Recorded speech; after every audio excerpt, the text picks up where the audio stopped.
Hello viewers, সবাই কেমন আছেন? আমি আবার হাজির হয়েছি আপনাদের প্রিয় গহনা নাটকের ৩১০ নম্বর নতুন পর্বের ফুল ডিটেলস এক্সপ্লেনেশন নিয়ে। আজকের পর্বে দেখা গেল আলিয়া বনাম গহনার সবচেয়ে বড় মুখোমুখি লড়াই। আয়ুষ্মানকে ঘিরে ৩ দিকের সংঘর্ষ, আলিয়ার অহংকার আর গহনার অটল শক্তি। সব মিলিয়ে পুরো এপিসোডটাই ছিল একেবারে থ্রিলার ভরপুর। তাহলে চলুন দেরি না করে শুরু করা যাক। পর্বের সূচনা হয় পিসিমা অনুষ্ঠানের ভেতর দিয়ে। বাড়িতে বড়সড় রীতি পালিত হচ্ছে আর পরিবারের বউদের আশীর্বাদ দেওয়া হচ্ছে। সেই মুহূর্তে আলিয়া সাজগজ করে সবার সামনে আসে। বুয়া তাকে আশীর্বাদ দিয়ে বলে, তোমার দাম্পত্য জীবন সব সময় অটুট থাকুক। এরপর বুয়া সবার সামনে ঘোষণা করে, গহনা যখন আয়ুষ্মানকে বিয়ে করে এই বাড়িতে এসেছিল তখন আমরা তাকে বউ হিসেবে মেনে নিয়েছিলাম, কিন্তু এখন গহনা আর আয়ুষ্মানের ডিভোর্স হয়ে গেছে আর আয়ুষ্মানের বিয়ে হয়েছে আলিয়ার সঙ্গে, তাই আজ থেকে আমাদের নতুন বউ হল আলিয়া। এই কথা শুনে গহনা সম্পূর্ণ হতবাক হয়ে যায়। সে সঙ্গে সঙ্গে বলে ওঠে, বুয়াজি, আপনি ভুল বলছেন। কিন্তু বুয়া রেগে গিয়ে জবাব দেয়, এখন তুমি আমাকে শেখাবে কোনটা ঠিক আর কোনটা ভুল? এই পরিস্থিতিকে আরও কুৎসিত করে তোলে শক্তি সিং। সে নির্লজ্জভাবে বলে, গহনাকে ছেড়ে দিন, গহনা এখন আমার আমানত, আমরা ওকে নিয়ে যাব। গহনা আতঙ্কিত হয়ে বলে, আমাকে ছেড়ে দিন, ডাক্তারবাবু ছাড়া আমাকে কেউ নিতে পারবে না। আলিয়া তখন ঠাট্টার সুরে বলে, ডাক্তারবাবুকে কেউ কি তোমার থেকে আলাদা করতে পারবে না? এরপর সে আরও স্পষ্টভাবে ঘোষণা করে, তাহলে ডাক্তারবাবু তোমার নয়, সে আমার। এই কথা শুনে গহনা দৌড়ে যায় ডাক্তারবাবুর দিকে তাকে বাঁচাতে। ঠিক তখনই আলিয়া চিৎকার করে ওঠে, গহনা, থেমে যাও! চারদিকে পরিস্থিতি আরও ভয়াবহ হয়ে ওঠে। বাইরে নদীর উত্তাল পানি, ভেতরে কুমিরের মতো শত্রু, কোনো দিকেই পালানোর রাস্তা নেই। আলিয়া ঠান্ডা কণ্ঠে হুমকি দেয়, এখান থেকে তুমি পালাতে পারবে না। কিন্তু গহনা একটুও দমে না গিয়ে দৃঢ়ভাবে বলে, ডাক্তারবাবু আমার সঙ্গে আছে, তাই আমি সব কিছু পারব। আয়ুষ্মানকে বাঁচাতে গহনা সরাসরি নদীতে নেমে পড়ে। সে বলে, ডাক্তারবাবু, শক্ত করে আমাকে ধরে রাখুন। আয়ুষ্মান তখন অচেতন, কিন্তু গহনা এক মুহূর্তের জন্যও হাল ছাড়ে না। পেছন থেকে আলিয়া চিৎকার করে ওঠে, আয়ুষ্মান আমার, আমি তাকে নিজের দখলেই রাখব। এই সময় শক্তি সিং নিষ্ঠুরভাবে বলে, গহনা কুমিরের মুখে পড়লেও আমাদের কিছু যায় আসে না। আলিয়া আবার চেঁচিয়ে ওঠে, আমার কিছু হয়ে গেলে সমস্যা নেই, কিন্তু ডাক্তারবাবুর যেন কিছু না হয়। নদীর দিকে কুমির ধীরে ধীরে এগিয়ে আসতে থাকে। পরিস্থিতি ভয়ঙ্কর রূপ নেয়। গহনা ভোলেনাথের কাছে প্রার্থনা করে, হে ভোলেনাথ, শুধু আমাদের তীরে পৌঁছে দিন। অবশেষে গহনা আর আয়ুষ্মান কোনো মতে তীরে উঠে আসে। তীরে উঠেই গহনা চিৎকার করে বলে, ডাক্তারবাবু, চোখ খুলুন, দয়া করে জেগে উঠুন। সে আবার ভোলেনাথের কাছে প্রার্থনা করে, বেলপাতা এনে আয়ুষ্মানের শরীরে লাগায়, যাতে বিষ বা সংক্রমণের প্রভাব কমে। কান্না জড়ানো কণ্ঠে সে বলে, আমরা দুজন একসাথেই সব ঠিক করে নেব। ঠিক সেই সময় আবার আলিয়া সেখানে হাজির হয়। সে গর্জে ওঠে, আমার আয়ুষ্মান থেকে দূরে থাকো। আলিয়া হুমকি দিয়ে বলে, এইবার তুমি আমার আয়ুষ্মানকে আমার কাছ থেকে ছিনিয়ে নিতে পারবে না। গহনা দৃঢ় কণ্ঠে জবাব দেয়, ডাক্তারবাবু আর আমার সম্পর্ক ভোলেনাথ নিজে তৈরি করেছেন, তোমার মতো কেউ এসে সেটা ভাঙতে পারবে না। আলিয়া ব্যঙ্গ করে হাসে, ভোলেনাথের ওপর এত ভরসা? তাহলে দেখেই নাও, এবার আয়ুষ্মান শুধু আমার হবে। সে চ্যালেঞ্জ ছুড়ে দেয়, দেখা যাক কার ভাগ্যে লেখা আছে আয়ুষ্মান। ঠিক তখন ওপর থেকে আয়ুষ্মান হাত বাড়িয়ে দুর্বল কণ্ঠে বলে, গহনা, আমাকে ওপরে তোলো। এই দৃশ্য দেখে গহনা আনন্দে ভেঙে পড়ে আর আলিয়া হতভম্ব হয়ে যায়। আয়ুষ্মান পুরোপুরি উঠে দাঁড়িয়ে গহনার দিকে তাকিয়ে ঘোষণা করে, আলিয়া, এ আমার স্ত্রী গহনা। এরপর দৃশ্য বদলে যায়। আলিয়া বাড়িতে নিজের আরতি শুরু করে দেয়। সে বলে, এই বাড়ির দেবতা আমি, আমার আরতি করো। শাশুড়িমা বাধ্য হয়ে তার আরতি করতে থাকে।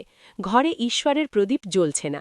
আলিয়া ব্যঙ্গ করে বলে, ঈশ্বর তো তোমাদের সাহায্য করছে না, এখন থেকে আমারই আরতি করবে। পুরো বাড়ির পরিবেশ বিষাক্ত হয়ে ওঠে।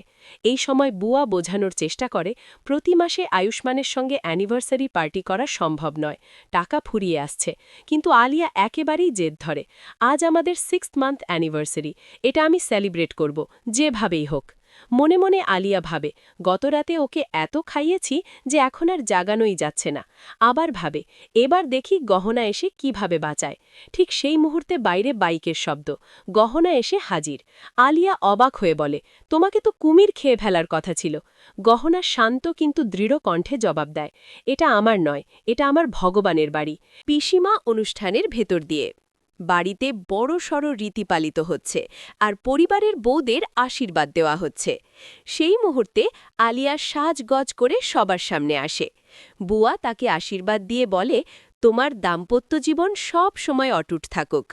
এরপর বুয়া সবার সামনে ঘোষণা করে, গহনা যখন আয়ুষ্মানকে বিয়ে করে এই বাড়িতে এসেছিল তখন আমরা তাকে বউ হিসেবে মেনে নিয়েছিলাম, কিন্তু এখন গহনা আর আয়ুষ্মানের ডিভোর্স হয়ে গেছে, আর আয়ুষ্মানের বিয়ে হয়েছে আলিয়ার সঙ্গে। তাই আজ থেকে আমাদের নতুন বউ হল আলিয়া। এই কথা শুনে গহনা সম্পূর্ণ হতবাক হয়ে যায়। সে সঙ্গে সঙ্গে বলে ওঠে, বুয়াজি, আপনি ভুল বলছেন। কিন্তু বুয়া রেগে গিয়ে জবাব দেয়, এখন তুমি আমাকে শেখাবে কোনটা ঠিক আর কোনটা ভুল? এই পরিস্থিতিকে আরও কুৎসিত করে তোলে শক্তি সিং। সে নির্লজ্জভাবে বলে, গহনাকে ছেড়ে দিন, গহনা এখন আমার আমানত, আমরা ওকে নিয়ে যাব। গহনা আতঙ্কিত হয়ে বলে, আমাকে ছেড়ে দিন, ডাক্তারবাবু ছাড়া আমাকে কেউ নিতে পারবে না। আলিয়া তখন ঠাট্টার সুরে বলে, ডাক্তারবাবুকে কেউ কি তোমার থেকে আলাদা করতে পারবে না? এরপর সে আরও স্পষ্টভাবে ঘোষণা করে, তাহলে ডাক্তারবাবু তোমার নয়, সে আমার। এই কথা শুনে গহনা দৌড়ে যায় ডাক্তারবাবুর দিকে তাকে বাঁচাতে।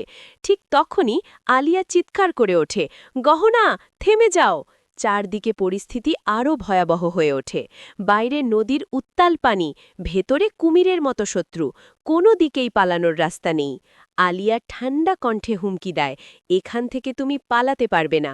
কিন্তু গহনা একটুও দমে না গিয়ে দৃঢ়ভাবে বলে, ডাক্তারবাবু আমার সঙ্গে আছে, তাই আমি সব কিছু পারব। আয়ুষ্মানকে বাঁচাতে গহনা সরাসরি নদীতে নেমে পড়ে। সে বলে, ডাক্তারবাবু, শক্ত করে আমাকে ধরে রাখুন। আয়ুষ্মান তখন অচেতন, কিন্তু গহনা এক মুহূর্তের জন্যও হাল ছাড়ে না। পেছন থেকে আলিয়া চিৎকার করে ওঠে, আয়ুষ্মান আমার, আমি তাকে নিজের দখলেই রাখব। এই সময় শক্তি সিং নিষ্ঠুরভাবে বলে, গহনা কুমিরের মুখে পড়লেও আমাদের কিছু যায় আসে না। আলিয়া আবার চেঁচিয়ে ওঠে, আমার কিছু হয়ে গেলে সমস্যা নেই, কিন্তু ডাক্তারবাবুর যেন কিছু না হয়। নদীর দিকে কুমির ধীরে ধীরে এগিয়ে আসতে থাকে। পরিস্থিতি ভয়ঙ্কর রূপ নেয়। গহনা ভোলেনাথের কাছে প্রার্থনা করে, হে ভোলেনাথ, শুধু আমাদের তীরে পৌঁছে দিন। অবশেষে গহনা আর আয়ুষ্মান কোনো মতে তীরে উঠে আসে। তীরে উঠেই গহনা চিৎকার করে বলে, ডাক্তারবাবু, চোখ খুলুন, দয়া করে জেগে উঠুন। সে আবার ভোলেনাথের কাছে প্রার্থনা করে, বেলপাতা এনে আয়ুষ্মানের শরীরে লাগায়, যাতে বিষ বা সংক্রমণের প্রভাব কমে। কান্না জড়ানো কণ্ঠে সে বলে, আমরা দুজন একসাথেই সব ঠিক করে নেব। ঠিক সেই সময় আবার আলিয়া সেখানে হাজির হয়। সে গর্জে ওঠে, আমার আয়ুষ্মান থেকে দূরে থাকো। আলিয়া হুমকি দিয়ে বলে, এইবার তুমি আমার আয়ুষ্মানকে আমার কাছ থেকে ছিনিয়ে নিতে পারবে না। গহনা দৃঢ় কণ্ঠে জবাব দেয়, ডাক্তারবাবু আর আমার সম্পর্ক ভোলেনাথ নিজে তৈরি করেছেন, তোমার মতো কেউ এসে সেটা ভাঙতে পারবে না। আলিয়া ব্যঙ্গ করে হাসে, ভোলেনাথের ওপর এত ভরসা? তাহলে দেখেই নাও, এবার আয়ুষ্মান শুধু আমার হবে। সে চ্যালেঞ্জ ছুড়ে দেয়, দেখা যাক কার ভাগ্যে লেখা আছে আয়ুষ্মান। ঠিক তখন ওপর থেকে আয়ুষ্মান হাত বাড়িয়ে দুর্বল কণ্ঠে বলে, গহনা, আমাকে ওপরে তোলো। এই দৃশ্য দেখে গহনা আনন্দে ভেঙে পড়ে, আর আলিয়া হতভম্ব হয়ে যায়। আয়ুষ্মান পুরোপুরি উঠে দাঁড়িয়ে গহনার দিকে তাকিয়ে ঘোষণা করে, আলিয়া, এ আমার স্ত্রী গহনা। এরপর দৃশ্য বদলে যায়। আলিয়া বাড়িতে নিজের আরতি শুরু করে দেয়। সে বলে, এই বাড়ির দেবতা আমি, আমার আরতি করো। শাশুড়িমা বাধ্য হয়ে তার আরতি করতে থাকে। ঘরে ঈশ্বরের প্রদীপ জ্বলছে না। আলিয়া ব্যঙ্গ করে বলে, ঈশ্বর তো তোমাদের সাহায্য করছে না, এখন থেকে আমারই আরতি করবে। পুরো বাড়ির পরিবেশ বিষাক্ত হয়ে ওঠে। এই সময় বুয়া বোঝানোর চেষ্টা করে, প্রতি মাসে আয়ুষ্মানের সঙ্গে অ্যানিভার্সারি পার্টি করা সম্ভব নয়, টাকা ফুরিয়ে আসছে। কিন্তু আলিয়া একেবারেই জেদ ধরে, আজ আমাদের 6th মান্থ অ্যানিভার্সারি, এটা আমি সেলিব্রেট করব, যেভাবেই হোক। মনে মনে আলিয়া ভাবে গতরাতে ওকে এত খাইয়েছি যে এখন আর জাগানোই যাচ্ছে না। আবার ভাবে এবার দেখি গহনা এসে কিভাবে বাঁচায়। ঠিক সেই মুহূর্তে বাইরে বাইকের শব্দ। গহনা এসে হাজির। আলিয়া অবাক হয়ে বলে, তোমাকে তো কুমির খেয়ে ফেলার কথা ছিল। গহনা শান্ত কিন্তু দৃঢ় কণ্ঠে জবাব দেয়, এটা আমার নয়, এটা আমার ভগবানের বাড়ি। পিসিমা অনুষ্ঠানের ভেতর দিয়ে। বাড়িতে বড়সড় রীতি পালিত হচ্ছে আর পরিবারের বউদের আশীর্বাদ দেওয়া হচ্ছে। সেই মুহূর্তে আলিয়া সাজগজ করে সবার সামনে আসে। বুয়া তাকে আশীর্বাদ দিয়ে বলে, তোমার দাম্পত্য জীবন সব সময় অটুট থাকুক। এরপর বুয়া সবার সামনে ঘোষণা করে, গহনা যখন আয়ুষ্মানকে বিয়ে করে এই বাড়িতে এসেছিল তখন আমরা তাকে বউ হিসেবে মেনে নিয়েছিলাম, কিন্তু এখন গহনা আর আয়ুষ্মানের ডিভোর্স হয়ে গেছে আর আয়ুষ্মানের বিয়ে হয়েছে আলিয়ার সঙ্গে, তাই আজ থেকে আমাদের নতুন বউ হল আলিয়া। এই কথা শুনে গহনা সম্পূর্ণ হতবাক হয়ে যায়। সে সঙ্গে সঙ্গে বলে ওঠে, বুয়াজি আপনি ভুল বলছেন। কিন্তু বুয়া রেগে গিয়ে জবাব দেয়, এখন তুমি আমাকে শেখাবে কোনটা ঠিক আর কোনটা ভুল। এই পরিস্থিতিকে আরও কুৎসিত করে তোলে শক্তি সিং। সে নির্লজ্জভাবে বলে, গহনাকে ছেড়ে দিন, গহনা এখন আমার আমানত, আমরা ওকে নিয়ে যাব। গহনা আতঙ্কিত হয়ে বলে, আমাকে ছেড়ে দিন, ডাক্তারবাবু ছাড়া আমাকে কেউ নিতে পারবে না। আলিয়া তখন ঠাট্টার সুরে বলে, ডাক্তারবাবুকে কেউ কি তোমার থেকে আলাদা করতে পারবে না? এরপর সে আরও স্পষ্টভাবে ঘোষণা করে, তাহলে ডাক্তারবাবু তোমার নয়, সে আমার। এই কথা শুনে গহনা দৌড়ে যায় ডাক্তারবাবুর দিকে তাকে বাঁচাতে। ঠিক তখনই আলিয়া চিৎকার করে ওঠে, গহনা থেমে যাও। চারদিকে পরিস্থিতি আরও ভয়াবহ হয়ে ওঠে। বাইরে নদীর উত্তাল পানি, ভেতরে কুমিরের মতো শত্রু, কোনো দিকেই পালানোর রাস্তা নেই। আলিয়া ঠান্ডা কণ্ঠে হুমকি দেয়, এখান থেকে তুমি পালাতে পারবে না। কিন্তু গহনা একটুও দমে না গিয়ে দৃঢ়ভাবে বলে, ডাক্তারবাবু আমার সঙ্গে আছে, তাই আমি সব কিছু পারব। আয়ুষ্মানকে বাঁচাতে গহনা সরাসরি নদীতে নেমে পড়ে। সে বলে, ডাক্তারবাবু শক্ত করে আমাকে ধরে রাখুন। আয়ুষ্মান তখন অচেতন, কিন্তু গহনা এক মুহূর্তের জন্যও হাল ছাড়ে না। পেছন থেকে আলিয়া চিৎকার করে ওঠে, আয়ুষ্মান আমার, আমি তাকে নিজের দখলেই রাখব। এই সময় শক্তি সিং নিষ্ঠুরভাবে বলে, গহনা কুমিরের মুখে পড়লেও আমাদের কিছু যায় আসে না। আলিয়া আবার চেঁচিয়ে ওঠে, আমার কিছু হয়ে গেলে সমস্যা নেই, কিন্তু ডাক্তারবাবুর যেন কিছু না হয়। নদীর দিকে কুমির ধীরে ধীরে এগিয়ে আসতে থাকে। পরিস্থিতি ভয়ঙ্কর রূপ নেয়। গহনা ভোলেনাথের কাছে প্রার্থনা করে, হে ভোলেনাথ, শুধু আমাদের তীরে পৌঁছে দিন। অবশেষে গহনা আর আয়ুষ্মান কোনো মতে তীরে উঠে আসে। তীরে উঠেই গহনা চিৎকার করে বলে, ডাক্তারবাবু চোখ খুলুন, দয়া করে জেগে উঠুন। সে আবার ভোলেনাথের কাছে প্রার্থনা করে, বেলপাতা এনে আয়ুষ্মানের শরীরে লাগায়, যাতে বিষ বা সংক্রমণের প্রভাব কমে। কান্না জড়ানো কণ্ঠে সে বলে, আমরা দুজন একসাথেই সব ঠিক করে নেব। ঠিক সেই সময় আবার আলিয়া সেখানে হাজির হয়। সে গর্জে ওঠে, আমার আয়ুষ্মান থেকে দূরে থাকো। আলিয়া হুমকি দিয়ে বলে, এইবার তুমি আমার আয়ুষ্মানকে আমার কাছ থেকে ছিনিয়ে নিতে পারবে না। গহনা দৃঢ় কণ্ঠে জবাব দেয়, ডাক্তারবাবু আর আমার সম্পর্ক ভোলেনাথ নিজে তৈরি করেছেন, তোমার মতো কেউ এসে সেটা ভাঙতে পারবে না। আলিয়া ব্যঙ্গ করে হাসে, ভোলেনাথের ওপর এত ভরসা, তাহলে দেখেই নাও, এবার আয়ুষ্মান শুধু আমার হবে। সে চ্যালেঞ্জ ছুড়ে দেয়, দেখা যাক কার ভাগ্যে লেখা আছে আয়ুষ্মান। ঠিক তখন ওপর থেকে আয়ুষ্মান হাত বাড়িয়ে দুর্বল কণ্ঠে বলে, গহনা আমাকে ওপরে তোলো। এই দৃশ্য দেখে গহনা আনন্দে ভেঙে পড়ে আর আলিয়া হতভম্ব হয়ে যায়। আয়ুষ্মান পুরোপুরি উঠে দাঁড়িয়ে গহনার দিকে তাকিয়ে ঘোষণা করে, আলিয়া, এ আমার স্ত্রী গহনা। এরপর দৃশ্য বদলে যায়। আলিয়া বাড়িতে নিজের আরতি শুরু করে দেয়। সে বলে, এই বাড়ির দেবতা আমি, আমার আরতি করো। শাশুড়িমা বাধ্য হয়ে তার আরতি করতে থাকে। ঘরে ঈশ্বরের প্রদীপ জ্বলছে না। আলিয়া ব্যঙ্গ করে বলে, ঈশ্বর তো তোমাদের সাহায্য করছে না, এখন থেকে আমারই আরতি করবে। পুরো বাড়ির পরিবেশ বিষাক্ত হয়ে ওঠে। এই সময় বুয়া বোঝানোর চেষ্টা করে, প্রতি মাসে আয়ুষ্মানের সঙ্গে অ্যানিভার্সারি পার্টি করা সম্ভব নয়, টাকা ফুরিয়ে আসছে। কিন্তু আলিয়া একেবারেই জেদ ধরে, আজ আমাদের 6th মান্থ অ্যানিভার্সারি, এটা আমি সেলিব্রেট করব, যেভাবেই হোক। মনে মনে আলিয়া ভাবে, গতরাতে ওকে এত খাইয়েছি যে এখন আর জাগানোই যাচ্ছে না।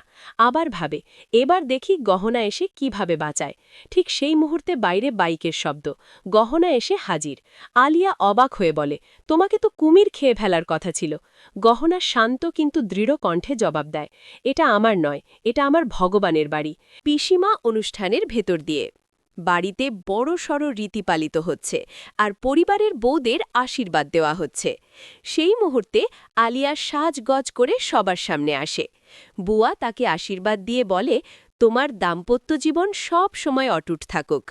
এরপর বুয়া সবার সামনে ঘোষণা করে, গহনা যখন আয়ুষ্মানকে বিয়ে করে এই বাড়িতে এসেছিল তখন আমরা তাকে বউ হিসেবে মেনে নিয়েছিলাম, কিন্তু এখন গহনা আর আয়ুষ্মানের ডিভোর্স হয়ে গেছে, আর আয়ুষ্মানের বিয়ে হয়েছে আলিয়ার সঙ্গে।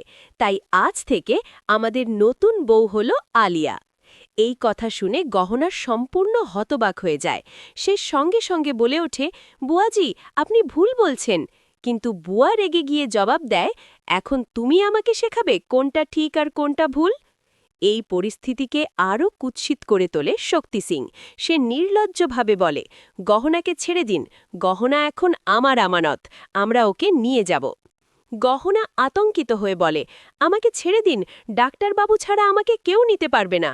আলিয়া তখন ঠাট্টার সুরে বলে, ডাক্তারবাবুকে কেউ কি তোমার থেকে আলাদা করতে পারবে না? এরপর সে আরও স্পষ্টভাবে ঘোষণা করে, তাহলে ডাক্তারবাবু তোমার নয়, সে আমার। এই কথা শুনে গহনা দৌড়ে যায় ডাক্তারবাবুর দিকে তাকে বাঁচাতে। ঠিক তখনই আলিয়া চিৎকার করে ওঠে, গহনা, থেমে যাও! চারদিকে পরিস্থিতি আরও ভয়াবহ হয়ে ওঠে। বাইরে নদীর উত্তাল পানি, ভেতরে কুমিরের মতো শত্রু, কোনো দিকেই পালানোর রাস্তা নেই। আলিয়া ঠান্ডা কণ্ঠে হুমকি দেয়, এখান থেকে তুমি পালাতে পারবে না। কিন্তু গহনা একটুও দমে না গিয়ে দৃঢ়ভাবে বলে, ডাক্তারবাবু আমার সঙ্গে আছে, তাই আমি সব কিছু পারব। আয়ুষ্মানকে বাঁচাতে গহনা সরাসরি নদীতে নেমে পড়ে। সে বলে, ডাক্তারবাবু, শক্ত করে আমাকে ধরে রাখুন। আয়ুষ্মান তখন অচেতন, কিন্তু গহনা এক মুহূর্তের জন্যও হাল ছাড়ে না। পেছন থেকে আলিয়া চিৎকার করে ওঠে, আয়ুষ্মান আমার, আমি তাকে নিজের দখলেই রাখব। এই সময় শক্তি সিং নিষ্ঠুরভাবে বলে, গহনা কুমিরের মুখে পড়লেও আমাদের কিছু যায় আসে না। আলিয়া আবার চেঁচিয়ে ওঠে, আমার কিছু হয়ে গেলে সমস্যা নেই, কিন্তু ডাক্তারবাবুর যেন কিছু না হয়। নদীর দিকে কুমির ধীরে ধীরে এগিয়ে আসতে থাকে। পরিস্থিতি ভয়ঙ্কর রূপ নেয়। গহনা ভোলেনাথের কাছে প্রার্থনা করে, হে ভোলেনাথ, শুধু আমাদের তীরে পৌঁছে দিন। অবশেষে গহনা আর আয়ুষ্মান কোনো মতে তীরে উঠে আসে। তীরে উঠেই গহনা চিৎকার করে বলে, ডাক্তারবাবু, চোখ খুলুন, দয়া করে জেগে উঠুন। সে আবার ভোলেনাথের কাছে প্রার্থনা করে, বেলপাতা এনে আয়ুষ্মানের শরীরে লাগায়, যাতে বিষ বা সংক্রমণের প্রভাব কমে। কান্না জড়ানো কণ্ঠে সে বলে, আমরা দুজন একসাথেই সব ঠিক করে নেব। ঠিক সেই সময় আবার আলিয়া সেখানে হাজির হয়। সে গর্জে ওঠে, আমার আয়ুষ্মান থেকে দূরে থাকো। আলিয়া হুমকি দিয়ে বলে, এইবার তুমি আমার আয়ুষ্মানকে আমার কাছ থেকে ছিনিয়ে নিতে পারবে না। গহনা দৃঢ় কণ্ঠে জবাব দেয়, ডাক্তারবাবু আর আমার সম্পর্ক ভোলেনাথ নিজে তৈরি করেছেন, তোমার মতো কেউ এসে সেটা ভাঙতে পারবে না। আলিয়া ব্যঙ্গ করে হাসে, ভোলেনাথের ওপর এত ভরসা? তাহলে দেখেই নাও, এবার আয়ুষ্মান শুধু আমার হবে। সে চ্যালেঞ্জ ছুড়ে দেয়, দেখা যাক কার ভাগ্যে লেখা আছে আয়ুষ্মান। ঠিক তখন ওপর থেকে আয়ুষ্মান হাত বাড়িয়ে দুর্বল কণ্ঠে বলে, গহনা, আমাকে ওপরে তোলো। এই দৃশ্য দেখে গহনা আনন্দে ভেঙে পড়ে, আর আলিয়া হতভম্ব হয়ে যায়। আয়ুষ্মান পুরোপুরি উঠে দাঁড়িয়ে গহনার দিকে তাকিয়ে ঘোষণা করে, আলিয়া, এ আমার স্ত্রী গহনা। এরপর দৃশ্য বদলে যায়। আলিয়া বাড়িতে নিজের আরতি শুরু করে দেয়। সে বলে, এই বাড়ির দেবতা আমি, আমার আরতি করো। শাশুড়িমা বাধ্য হয়ে তার আরতি করতে থাকে। ঘরে ঈশ্বরের প্রদীপ জ্বলছে না। আলিয়া ব্যঙ্গ করে বলে, ঈশ্বর তো তোমাদের সাহায্য করছে না, এখন থেকে আমারই আরতি করবে। পুরো বাড়ির পরিবেশ বিষাক্ত হয়ে ওঠে। এই সময় বুয়া বোঝানোর চেষ্টা করে, প্রতি মাসে আয়ুষ্মানের সঙ্গে অ্যানিভার্সারি পার্টি করা সম্ভব নয়, টাকা ফুরিয়ে আসছে। কিন্তু আলিয়া একেবারেই জেদ ধরে, আজ আমাদের 6th মান্থ অ্যানিভার্সারি, এটা আমি সেলিব্রেট করব, যেভাবেই হোক। মনে মনে আলিয়া ভাবে গতরাতে ওকে এত খাইয়েছি যে এখন আর জাগানোই যাচ্ছে না। আবার ভাবে এবার দেখি গহনা এসে কিভাবে বাঁচায়। ঠিক সেই মুহূর্তে বাইরে বাইকের শব্দ। গহনা এসে হাজির। আলিয়া অবাক হয়ে বলে, তোমাকে তো কুমির খেয়ে ফেলার কথা ছিল। গহনা শান্ত কিন্তু দৃঢ় কণ্ঠে জবাব দেয়, এটা আমার নয়, এটা আমার ভগবানের বাড়ি। পিসিমা অনুষ্ঠানের ভেতর দিয়ে। বাড়িতে বড়সড় রীতি পালিত হচ্ছে আর পরিবারের বউদের আশীর্বাদ দেওয়া হচ্ছে। সেই মুহূর্তে আলিয়া সাজগজ করে সবার সামনে আসে। বুয়া তাকে আশীর্বাদ দিয়ে বলে, তোমার দাম্পত্য জীবন সব সময় অটুট থাকুক। এরপর বুয়া সবার সামনে ঘোষণা করে, গহনা যখন আয়ুষ্মানকে বিয়ে করে এই বাড়িতে এসেছিল তখন আমরা তাকে বউ হিসেবে মেনে নিয়েছিলাম, কিন্তু এখন গহনা আর আয়ুষ্মানের ডিভোর্স হয়ে গেছে আর আয়ুষ্মানের বিয়ে হয়েছে আলিয়ার সঙ্গে। তাই আজ থেকে আমাদের নতুন বউ হল আলিয়া। এই কথা শুনে গহনা সম্পূর্ণ হতবাক হয়ে যায়। সে সঙ্গে সঙ্গে বলে ওঠে, বুয়াজি, আপনি ভুল বলছেন।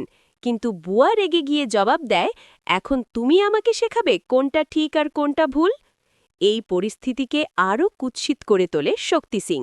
সে নির্লজ্জভাবে বলে, গহনাকে ছেড়ে দিন, গহনা এখন আমার আমানত, আমরা ওকে নিয়ে যাব। গহনা আতঙ্কিত হয়ে বলে, আমাকে ছেড়ে দিন, ডাক্তারবাবু ছাড়া আমাকে কেউ নিতে পারবে না। আলিয়া তখন ঠাট্টার সুরে বলে, ডাক্তারবাবুকে কেউ কি তোমার থেকে আলাদা করতে পারবে না? এরপর সে আরও স্পষ্টভাবে ঘোষণা করে, তাহলে ডাক্তারবাবু তোমার নয়, সে আমার। এই কথা শুনে গহনা দৌড়ে যায় ডাক্তারবাবুর দিকে তাকে বাঁচাতে। ঠিক তখনই আলিয়া চিৎকার করে ওঠে, গহনা, থেমে যাও! চারদিকে পরিস্থিতি আরও ভয়াবহ হয়ে ওঠে। বাইরে নদীর উত্তাল পানি, ভেতরে কুমিরের মতো শত্রু, কোনো দিকেই পালানোর রাস্তা নেই। আলিয়া ঠান্ডা কণ্ঠে হুমকি দেয়, এখান থেকে তুমি পালাতে পারবে না। কিন্তু গহনা একটুও দমে না গিয়ে দৃঢ়ভাবে বলে, ডাক্তারবাবু আমার সঙ্গে আছে, তাই আমি সব কিছু পারব। আয়ুষ্মানকে বাঁচাতে গহনা সরাসরি নদীতে নেমে পড়ে। সে বলে, ডাক্তারবাবু, শক্ত করে আমাকে ধরে রাখুন। আয়ুষ্মান তখন অচেতন, কিন্তু গহনা এক মুহূর্তের জন্যও হাল ছাড়ে না। পেছন থেকে আলিয়া চিৎকার করে ওঠে, আয়ুষ্মান আমার, আমি তাকে নিজের দখলেই রাখব। এই সময় শক্তি সিং নিষ্ঠুরভাবে বলে, গহনা কুমিরের মুখে পড়লেও আমাদের কিছু যায় আসে না। আলিয়া আবার চেঁচিয়ে ওঠে, আমার কিছু হয়ে গেলে সমস্যা নেই, কিন্তু ডাক্তারবাবুর যেন কিছু না হয়। নদীর দিকে কুমির ধীরে ধীরে এগিয়ে আসতে থাকে। পরিস্থিতি ভয়ঙ্কর রূপ নেয়। গহনা ভোলেনাথের কাছে প্রার্থনা করে, হে ভোলেনাথ, শুধু আমাদের তীরে পৌঁছে দিন। অবশেষে গহনা আর আয়ুষ্মান কোনো মতে তীরে উঠে আসে। তীরে উঠেই গহনা চিৎকার করে বলে, ডাক্তারবাবু, চোখ খুলুন, দয়া করে জেগে উঠুন। সে আবার ভোলেনাথের কাছে প্রার্থনা করে, বেলপাতা এনে আয়ুষ্মানের শরীরে লাগায়, যাতে বিষ বা সংক্রমণের প্রভাব কমে। কান্না জড়ানো কণ্ঠে সে বলে, আমরা দুজন একসাথেই সব ঠিক করে নেব। ঠিক সেই সময় আবার আলিয়া সেখানে হাজির হয়। সে গর্জে ওঠে, আমার আয়ুষ্মান থেকে দূরে থাকো। আলিয়া হুমকি দিয়ে বলে, এইবার তুমি আমার আয়ুষ্মানকে আমার কাছ থেকে ছিনিয়ে নিতে পারবে না। গহনা দৃঢ় কণ্ঠে জবাব দেয়, ডাক্তারবাবু আর আমার সম্পর্ক ভোলেনাথ নিজে তৈরি করেছেন, তোমার মতো কেউ এসে সেটা ভাঙতে পারবে না। আলিয়া ব্যঙ্গ করে হাসে, ভোলেনাথের ওপর এত ভরসা? তাহলে দেখেই নাও, এবার আয়ুষ্মান শুধু আমার হবে। সে চ্যালেঞ্জ ছুড়ে দেয়, দেখা যাক কার ভাগ্যে লেখা আছে আয়ুষ্মান। ঠিক তখন ওপর থেকে আয়ুষ্মান হাত বাড়িয়ে দুর্বল কণ্ঠে বলে, গহনা, আমাকে ওপরে তোলো। এই দৃশ্য দেখে গহনা আনন্দে ভেঙে পড়ে আর আলিয়া হতভম্ব হয়ে যায়। আয়ুষ্মান পুরোপুরি উঠে দাঁড়িয়ে গহনার দিকে তাকিয়ে ঘোষণা করে, আলিয়া, এ আমার স্ত্রী গহনা। এরপর দৃশ্য বদলে যায়। আলিয়া বাড়িতে নিজের আরতি শুরু করে দেয়। সে বলে, এই বাড়ির দেবতা আমি, আমার আরতি করো। শাশুড়িমা বাধ্য হয়ে তার আরতি করতে থাকে। ঘরে ঈশ্বরের প্রদীপ জ্বলছে না। আলিয়া ব্যঙ্গ করে বলে, ঈশ্বর তো তোমাদের সাহায্য করছে না, এখন থেকে আমারই আরতি করবে। পুরো বাড়ির পরিবেশ বিষাক্ত হয়ে ওঠে। এই সময় বুয়া বোঝানোর চেষ্টা করে, প্রতি মাসে আয়ুষ্মানের সঙ্গে অ্যানিভার্সারি পার্টি করা সম্ভব নয়, টাকা ফুরিয়ে আসছে। কিন্তু আলিয়া একেবারেই জেদ ধরে, আজ আমাদের 6th মান্থ অ্যানিভার্সারি, এটা আমি সেলিব্রেট করব, যেভাবেই হোক। মনে মনে আলিয়া ভাবে, গতরাতে ওকে এত খাইয়েছি যে এখন আর জাগানোই যাচ্ছে না। আবার ভাবে, এবার দেখি গহনা এসে কিভাবে বাঁচায়। ঠিক সেই মুহূর্তে বাইরে বাইকের শব্দ। গহনা এসে হাজির। আলিয়া অবাক হয়ে বলে, তোমাকে তো কুমির খেয়ে ফেলার কথা ছিল। গহনা শান্ত কিন্তু দৃঢ় কণ্ঠে জবাব দেয়, এটা আমার নয়, এটা আমার ভগবানের বাড়ি। এইভাবেই পর্বের সমাপ্তি ঘটে। তো ভিউয়ার্স, এভাবেই শেষ হলো গহনা নাটকের ৩১০ নম্বর টুইস্টে ভরা দুর্দান্ত এপিসোড। আলিয়ার দম্ভ, গহনার সাহস আর আয়ুষ্মানকে ঘিরে টান টান থ্রিল, সব মিলিয়ে এপিসোড ছিল একেবারে 10/10। পরের পর্ব ৩১১তে আসছে আরও বড় টুইস্ট, একদমই মিস করবেন না। ভিডিও ভালো লাগলে লাইক, কমেন্ট অ্যান্ড সাবস্ক্রাইব করতে ভুলবেন না। আবার দেখা হবে পরের এপিসোড এক্সপ্লেনেশন নিয়ে। ধন্যবাদ।